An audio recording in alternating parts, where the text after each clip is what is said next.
नमस्कार, मी बाबा बेलापूरकर. आपण पाहत आहात एकजूट महाराष्ट्र न्यूज.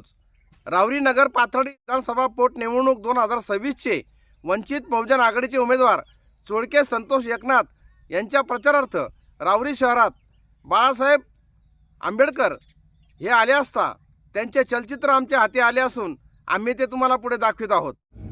आपण माझ्या समोर असणाऱ्या प्रेक्षकांना, मतदारांना आणि स्टेजवरच्या सगळ्यांना एकच घोषणा द्यायची आहे. आपली निशाणी आंबेडकरांची निशाणी, संतोष भाऊंची निशाणी, वंचित बहुजन आघाडीची निशाणी. यानंतर मी आमंत्रित करतो वंचित बहुजन आघाडीचे राष्ट्रीय अध्यक्ष, बहुजनांचे हृदय सम्राट, सध्याचे नेते बाळासाहेब आंबेडकर यांना.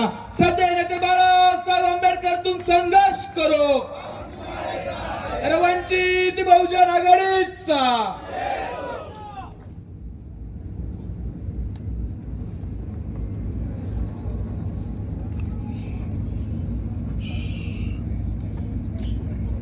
संतोष चोळके यांच्या असणाऱ्या प्रचाराच्या निमित्ताने मी आपल्या समोर या ठिकाणी उभा आहे.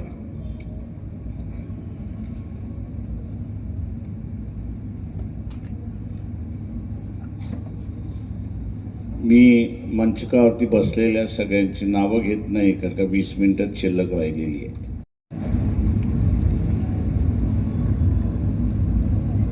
जाता जाता राहुरीतल्या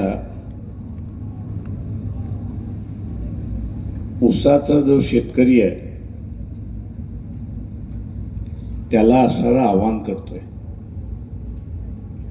कारण ज्या मतदारसंघात मी इलेक्शन लढतो तो असणारा कापसाचा मतदारसंघ आहे. आंतरराष्ट्रीय भाव खालीवर झाले की मतदारसंघामध्ये शेतकऱ्याने आत्महत्या करायला सुरुवात केली. यावर्षी काही आत्महत्या झाली नाही आणि त्याचं सगळ्यात मोठं कारण की केंद्र सरकारकडून असणारा हमी भाव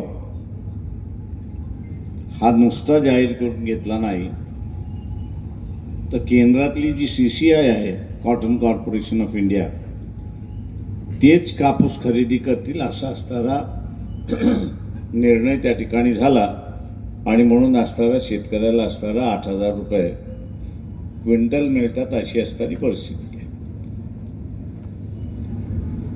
मध्यंतरी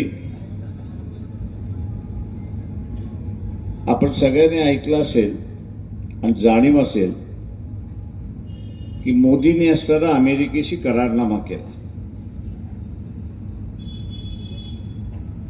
आणि करारनामा करून त्यांनी असणारं शेतीचं जे क्षेत्र आहे, की जे शेतीचं क्षेत्र भारतीय शेतकऱ्यांसाठी आरक्षित आहे ते आता आरक्षित नाही,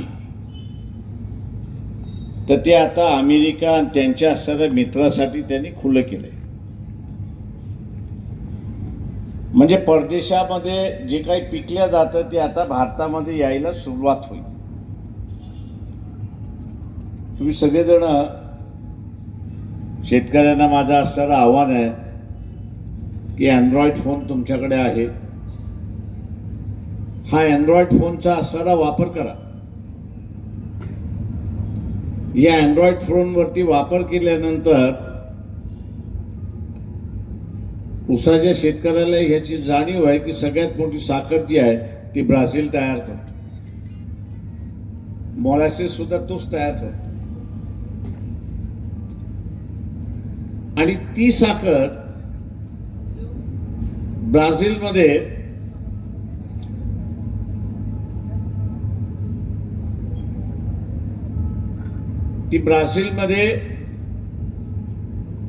काय भावाने विकल्या जाते ते आपण असं पहा. ब्राझीलमध्ये ती असणारी साखर 28 ते 30 रुपयाने विकल्या जाते. आपल्या इथे असणारं साखर ही 40 रुपयाने विकल्या आणि त्याच्यामुळे आपल्याला असणारं टनाला मिळतं. वाहतूक आणि कापणी हा 1000 रुपयाचा खर्च त्या ठिकाणी धरला जातो. 2000 प्रत्यक्षात मिळतात. कॉम्पिटिशन होणार आहे, स्पर्धा होणार आहे. व्यापारी जो आहे ते व्यापाऱ्याला स्पर्धा आहे. ब्राझीलची साखर घेतली तर त्याला 32-35 रुपयापर्यंत मिळेल. त्यांनी इथल्या साखर कारखान्याची असणारी जी साखर घेतली, म्हणजे भारतातल्या साखर कारखान्यांची साखर घेतली तर त्याला असताना 40 रुपयाचा भाव पडतो. अशी परिस्थिती आहे. व्यापारी कुठली साखर घेईल? इथल्या कारखान्यांची घेईल की ब्राझीलची घेईल? आता ब्राझीलची जर साखर त्यांनी घेतली आणि आणली तर प्रत्यक्षामध्ये जे असणारा 2000 उसाला असणारा जो भाव मिळला जातो तो मिळणार आहे का? तो मिळणार नाही. विदर्भातला शेतकरी आत्महत्या करत होता. त्याचं कारण असं होतं की परदेशातला कापूस येत होता, त्याच्याशी त्याची स्पर्धा होत नव्हती. म्हणून जगाच्या बाजारातून कापूस यायचा, त्याच भावामध्ये त्याला विकायला लागायचं. बँकेचं लोन फेडलं नाही, अमुक याचं कर्ज फेडलं नाही, म्हणून तो स्वतः आत्महत्या करायचा. अशी असणारी परिस्थिती आहे. आपल्याला असणारी एक संधी आहे. हे जे पश्चिम महाराष्ट्रामध्ये कधी घडलं नाही, खानदेशमधल्या असणाऱ्या शेतकऱ्यांमध्ये कधी घडलं नाही की त्यांनी आत्महत्या कधी केली नाही. कारण का? तर त्याला परदेशाच्या मालाबरोबर स्पर्धा करण्याची गरज नव्हती. भारतीय बाजारपेठेमध्येच तो आपला माल त्या ठिकाणी विकू शकत होता. आता ही स्पर्धा मोदीने तयार केली. असं म्हणतात की एस्टीन फाईल मध्ये मोदींचं नाव आहे. 2-1 दिवसामध्ये तुम्हाला असणारा एक नवीन मोदी सारखा दिसणारा किंवा स्वतः मोदी असणारा रील तुम्हाला दिसेल.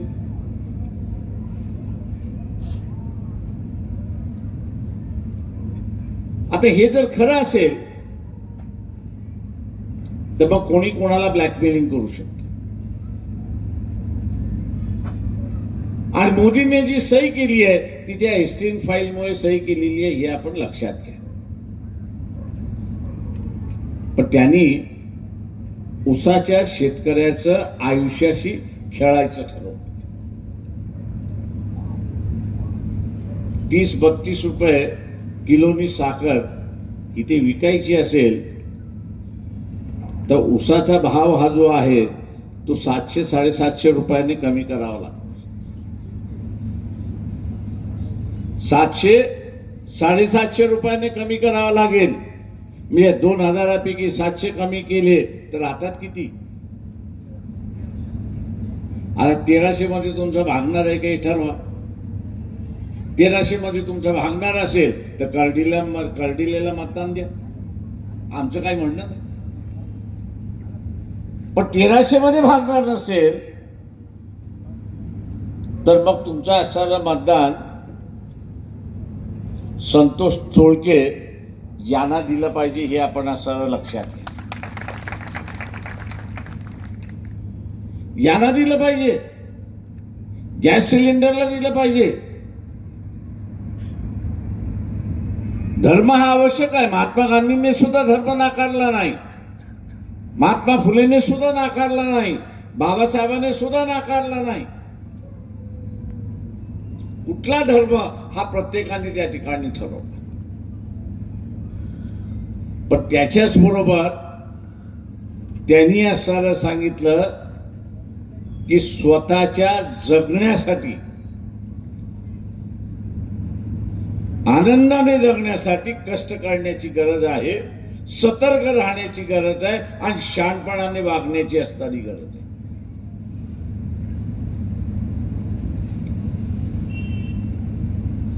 आज RSS वाले मुसलमानाच्या विरोधात जे आवाज उठवतात आहेत, अरे बाबा, इथल्या असणाऱ्या राजा राजवाड्यांचे असणारे खजिनदार आणि प्रधानमंत्री कोण होते याची नावं तर सांगा.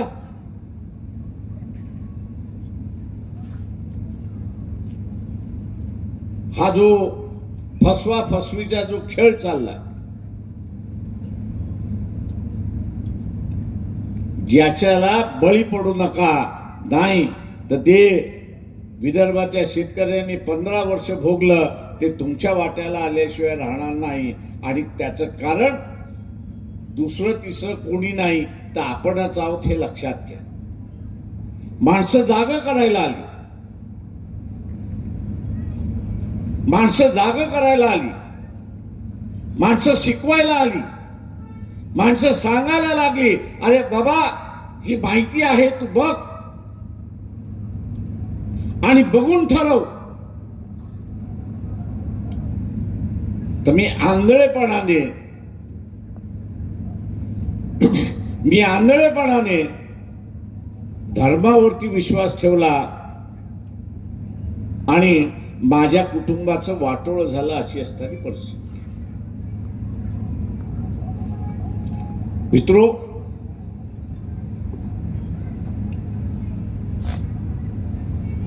उद्या वाचायचं असेल ती इथे कोणतरी येऊन सांगतंय की बा इथला मुसलमान बदमाश झाला, इथला ख्रिश्चन बदमाश झाला, इथला शीख बदमाश झाला. ही माणसं कालच आली का? हा समूह कालच भारतामध्ये आला का? गेले 1000 वर्ष हा माणूस तिथे राहिलेला आणि 1000 वर्ष राहिल्यानंतर गोविंद असणाऱ्या गुन्हा गोविंदाने तो या ठिकाणी राहिला आणि आज अचानकपणे RSS म्हणायला लागलं की हा मुसलमान इथला बदमाश आहे, इथला ख्रिश्चन बदमाश आहे, इथला शीख बदमाश आहे. आणि आम्ही बिंडुकासारखे वागायला लागलो आणि त्याच्यावरती विश्वास ठेवायला लागलो.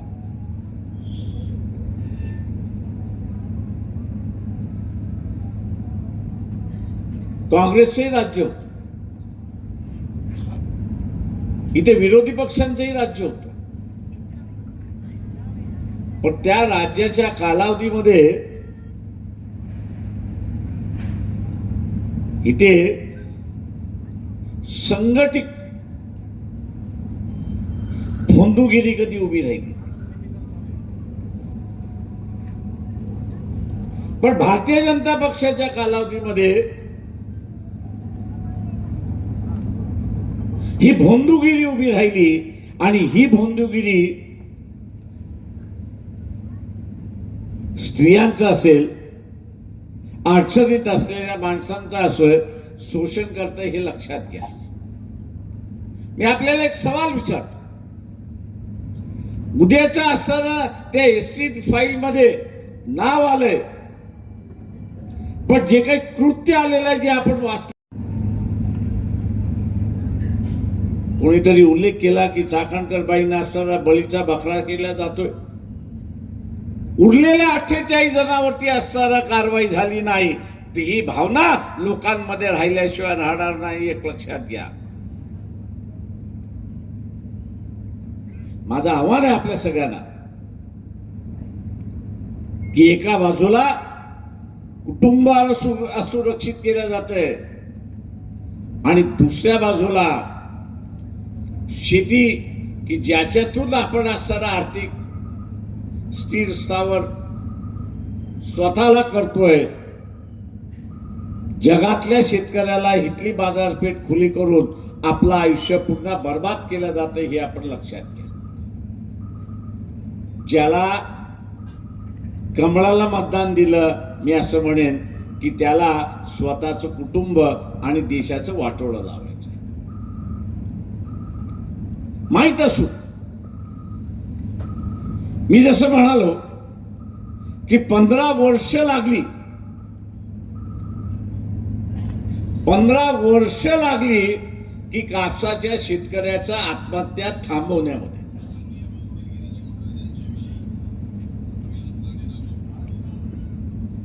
15 वर्ष लागली कापसाच्या शेतकऱ्याचा आत्महत्या थांबवण्यामध्ये. उद्या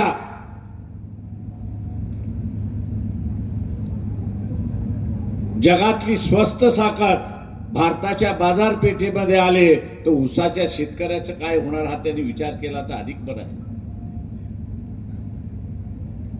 मित्रो,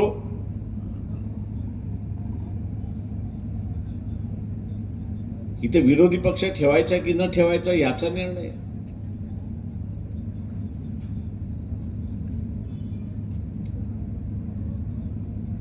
आज विरोधी पक्ष शिल्लक राहिलेला नाही.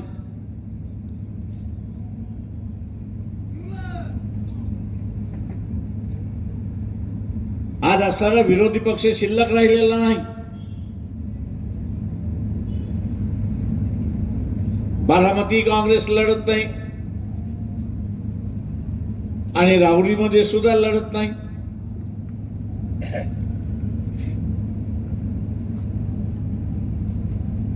मी सर्व काँग्रेसच्या कार्यकर्त्यांना आवाहन करतोय की तुम्ही वंचित बहुजन आघाडीच्या पाठीमागे उभे राहा आणि संतोष चोळके यांना असताना आपण विजयी करा. विरोधी पक्ष टिकला जगला तर इथल्या सामान्य माणसाचं शोषण होणार नाही हे लक्षात घ्या. उमेदवारांनी आता सांगितलं की फोटो काढताना कोणी बघितलं तर तो घाबरत होता. एक लक्षात घ्या, हा निवडून गेलेला माणूस जो आहे तो तुमचा नोकर आहे, सालगडी आहे, लक्षात घ्या, 5 वर्षाचा. आता सालगडी मोठा की सालगडीचा मालक मोठा? आणि मग तुम्ही मालक आहात ना, तुम्ही मालक असताना सालगड्याला कशाला भीताय?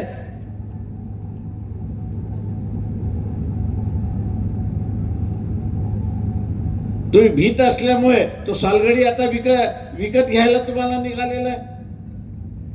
मी आता याला पायऱ्या झिजवायला लावणार आहे, हे तुम्हाला मान्य आहे का?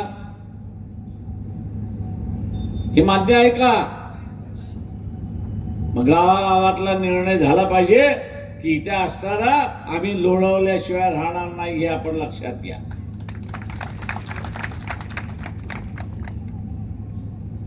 मित्रो,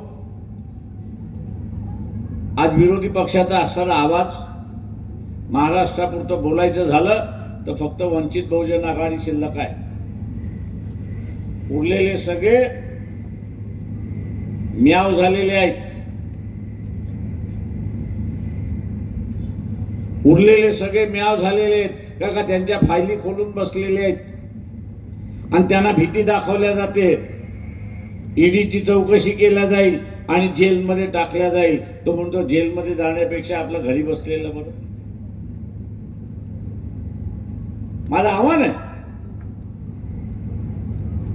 इथल्या शेतकऱ्याने आपला स्वतःचा उद्योग, कारखानदार जसा आपला स्वतःचा उद्योग वाचवण्यासाठी धडपड करत असतो, तो प्रॉफिट मध्ये आणण्यासाठी, नफ्यामध्ये आणण्यासाठी धडपड करत असतो, तशा रीतीने हा शेती सुद्धा उद्योग आहे आणि हा शेती उद्योग वाचवण्यासाठी जो आपलं वाटोळं करायला निघालेला आहे त्याचं मी वाटोळं केल्याशिवाय राहणार नाही, हे वाक्य आपलं त्या ठिकाणी असतं. इथल्या मुस्लिम बांधवांना सांगतोय, SIR म्हणजे स्पेशल इन्क्वायरी नोंदणी, रजिस्ट्रेशन वोटरची सुरुवात झाली आहे.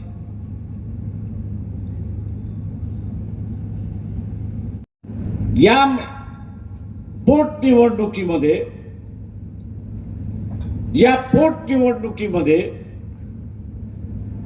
एकूण एक ख्रिश्चन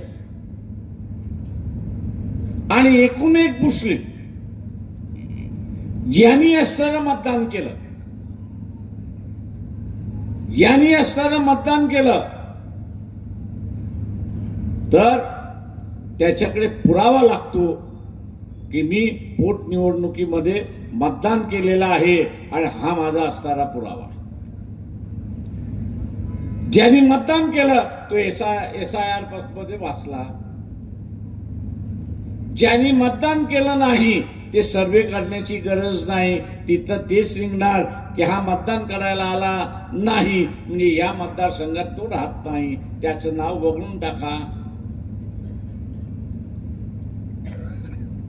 त्याचं नाव वगळून टाका. सर्वे करण्याची गरज नाही, त्याला नोटीस काढण्याची गरज नाही. काका महिन्याभरापूर्वी राहुरीमध्ये मतदान झालं, त्या मतदानामध्ये ह्यांनी सहभाग घेतला नाही, त्याच्यामुळे ह्याला कापून टाका. तुम्ही तुमच्याच हाताने स्वतःचा पाय कापणार आहात हे लक्षात घ्या. आणि म्हणून इथला मुसलमान जो आहे, इथला ख्रिश्चन जो आहे की ज्याच्यावरती टांगती तलवार आहे, पश्चिम बंगालमध्ये 92 लाख मतं कापण्यात आली. मला महाराष्ट्राचे जे आकडे मला माहिती आहेत, 80 लाख मतदान महाराष्ट्रातलं कापायचं आहे.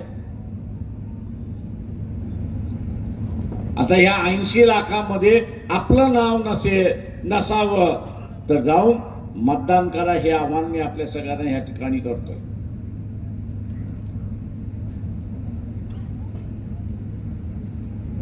जाता जाता मी एवढंच आपल्याला सांगणार आहे या ठिकाणी की हे सरकार पूर्णपणे भ्रष्टाचाराचं सरकार आहे.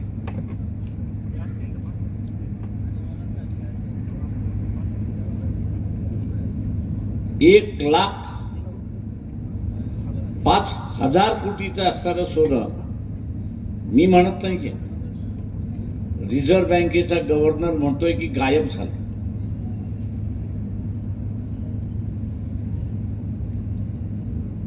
अनेक खात्यामध्ये पैसे काढण्यात आले, खर्च करण्यात आले, पण त्याची बिलं देण्यात आलेली नाहीत अशी परिस्थिती.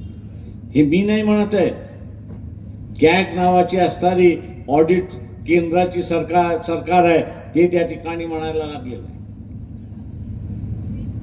आज त्या विरोधी पक्षाचा आवाज नसल्यामुळे, सभागृहामध्ये विरोधी पक्षाचा आवाज नसल्यामुळे आज कोणीच उठवायला तयार नाही. सोमनाथ सूर्यवंशी बद्दल मुख्यमंत्री खोटं बोलले. एकही आमदार मला असं मिळाला नाही की बा मुख्यमंत्री खोटं बोलले, त्यांनी असताना आपलं दिलेलं स्टेटमेंट दुरुस्त करावं आणि सभागृहाची माफी मागावी असं देणारा एकही आमदार मला मिळाला नाही. ते मला सगळेच म्हणत होते प्रकाशराव जाऊ त्यांना, आज मुख्यमंत्री आहेत. अरे म्हटलं मुख्यमंत्री आहेत मान्य आहेत, पण त्यांनी सभागृहामध्ये खोटं बोलू होते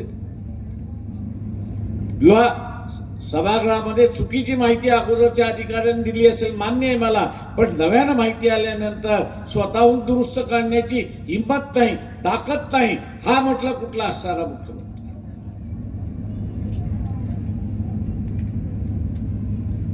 म्हटलं हे सभागृहाचं रेकॉर्ड उद्या अधिकृत रेकॉर्ड त्या ठिकाणी ठरवले आणि 100 वर्षानंतर कोणी तपासेल तर मुख्यमंत्री सभागृहामध्ये म्हणतोय की तो हार्ट अटॅकनी मेलाय आणि पोस्टमॉर्टम रिपोर्ट असं म्हणताय आणि कोर्ट त्याच्यावरती विश्वास ठेवून म्हणताय की त्याच्या नसा तुटल्या म्हणून तो असणारा मेला.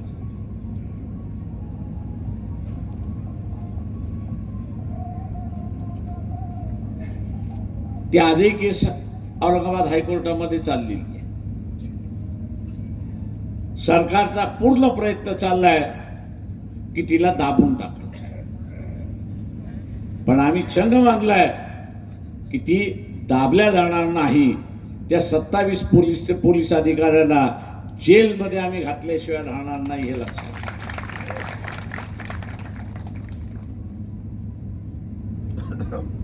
आम्ही आमच्या परीने लढत राहू, पण आपण लढणार आहात की नाही हा त्याच्यातला महत्वाचा भाग. आपल्याला लढायचं आहे म्हणजे मताने लढायचं आहे.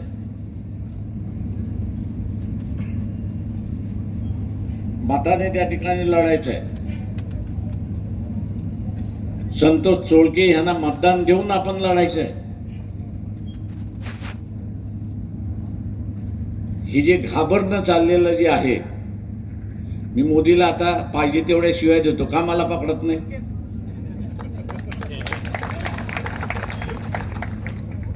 का मला माहिती आहे तो माझा नोकर आहे, त्याला मी सांगितलेलं अशा पद्धतीने तू वागला पाहिजे, अशा पद्धतीने वागला नसेल तर तुला असणारा बदलायचा अधिकार आहे. या देशाचा मालक हा मतदार आहे हे लक्षात घ्या. हा निवडून गेलेला नाही. आणि त्याला हीच गोष्ट अधोरेखित होऊ नये म्हणून ते माझ्यावरती कारवाई करत. ते म्हणतात जाऊ दे, एकटाच आहे आपला, बोंबलेल आणि नंतर गप्प बसेल. लोक काय त्याला साथ देणार नाही. आणि म्हणून मी या ठिकाणी थांबतो आणि पुन्हा आपल्या सगळ्या राष्ट्राला आवाहन करतो की आपण संतोष कोळके यांची निशाणी